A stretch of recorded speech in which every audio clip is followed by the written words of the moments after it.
Hoje o programa veio até o consultório do nutrólogo Dr. Júlio Palazzo esclarecer algumas dúvidas sobre a síndrome do pânico. Doutor, o que é a síndrome do pânico?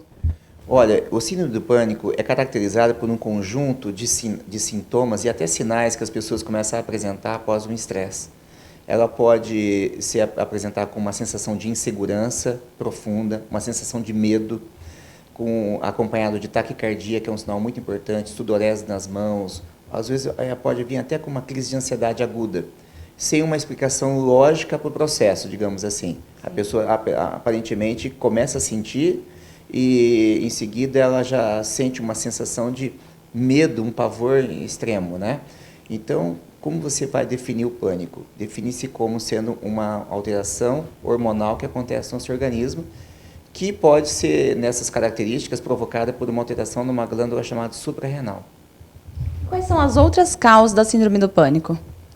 As causas podem ser variadas, mas nós sabemos na medicina que, por exemplo, quando se fala do pânico, em alguns casos a hipoglicemia é uma causa muito importante.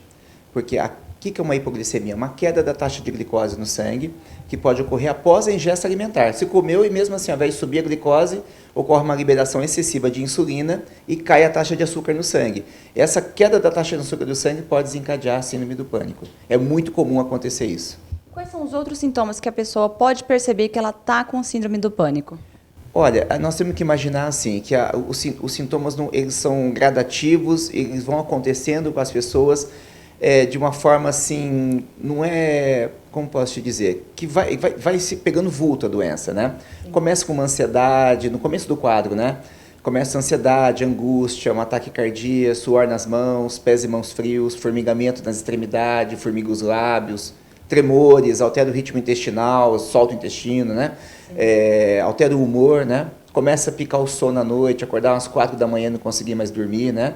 Isso começa a ser alguns dos sintomas iniciais, né? E conforme esses sintomas vão exacerbando, que a pessoa vai começar a ter outra característica, às vezes alguns desencadeantes, como a própria hipoglicemia que eu acabei de dizer, ele torna-se mais evidente com gatilhos, onde acontece uma situação onde a pessoa ela se sente refém dela mesma. Tem algum exame que pode ser diagnosticado a síndrome do pânico? O que eu procuro fazer na nutrologia, eu chamo de medicina de precisão. Não é que eu chamo, é um evento americano mesmo, chama medicina de precisão. O que é isso? Exames, tratamento, exame comparando. Por exemplo, quando você fala então do pânico, nós pensamos na glândula suprarrenal, que é uma glândula pequenininha e fica em cima dos rins. Ela produz a adrenalina, a noradrenalina e a dopamina, chamada de catecolaminas. Que bicho é esse? A adrenalina é aquele hormônio do estresse, que causa sintomas de ansiedade, assim por diante, como eu acabei de descrever. Mas a noradrenalina já evita a depressão, ela regula o sono, evita o isolamento social, né? A dopamina já é o hormônio da motivação.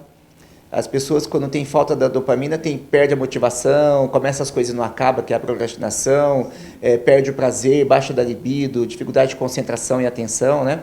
Isso aí é a dopamina. Então, a suprarrenal, que é essa glândula, ela é comandada por um mineral chamado lítio. Se você tiver, de repente, a falta do lítio, você começa a ter uma descarga de adrenalina, começa a ter uma queda da noradrenalina e queda da dopamina, e a pessoa começa esses sintomas.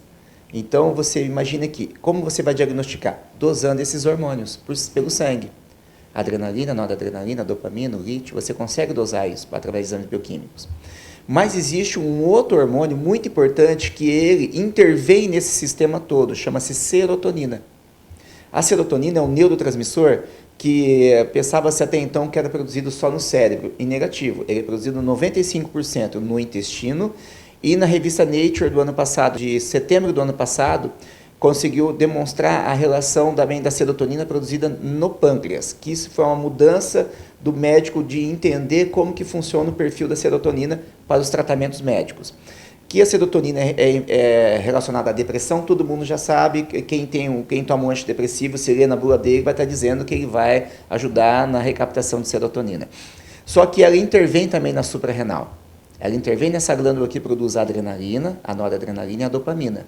Então, existe uma correlação direta da depressão, o pânico, mas por essa intervenção da serotonina na suprarrenal. É importante porque serotonina também é dosada pelo sangue. Você consegue fazer essa dosagem, você consegue mensurar, né? E respondendo a tua pergunta, como se faz para diagnosticar? Exames. Porque você tendo o exame na mão, eu vou saber se eu vou poder utilizar um remédio que vai intervir na serotonina ou que vai intervir na adrenalina, na noradrenalina ou na dopamina.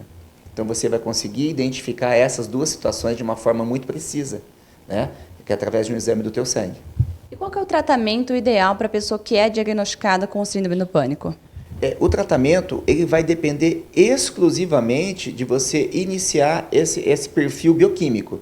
Porque a partir do momento que você tem um perfil bioquímico alterado, você vai buscar o tratamento naquele hormônio. Por exemplo, a serotonina. Se ela estiver alterada, o que nós vamos fazer? Nós vamos, deu baixo, eu vou utilizar o aminoácido, que é o precursor desse hormônio.